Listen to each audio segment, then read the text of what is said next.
5 కోట్ల మంది చూస్తారా నా వీడియోలు. 2 రోజులు అయిందిరా తీసుకొచ్చి. ఎవర్రా మీరు?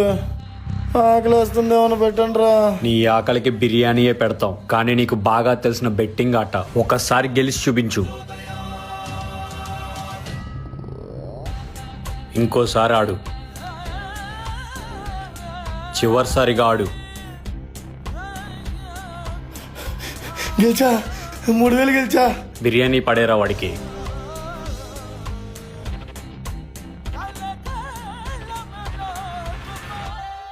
రే, నీకు పందాలంటేనే పడదు, ఆడితో పందాలు ఆడిచి బిర్యానీ ఇచ్చావేంట్రా?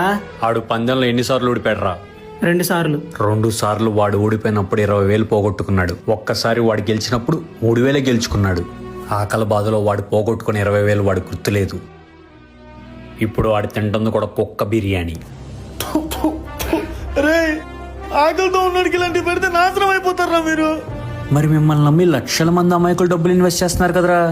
యారా, 1000 రూపాయలు ఇన్వెస్ట్ చేస్తే డబుల్ అవుద్దా? ఇలా డబ్బాస్ చూపించి ఎంత మంది జీవితాలు నాశనం చేశారా. ఇలా పంద్యాల్లో డబ్బులు పోగొట్టుకుందే కాక బండి తాకట్టు పెడుతున్నారా, లోన్ యాప్స్ లో అప్పులు చేస్తున్నారా, అంతెందుకు చివరికి ఇంట్లో దొంగతనం కూడా చేస్తున్నారా. ఇలా ఇంకెంతమంది జీవితాలు నాశనం చేస్తారా. ఇప్పుడు అర్థమవుతుంది, మా స్వార్థం కోసం ఎంతో మంది అమాయకుల జీవితాన్ని నాశనం చేశాం. నిజంగా మన మంచి కోరుకునేవాడు ఎవడైనా సరే కష్టపడి పని చేసుకోమని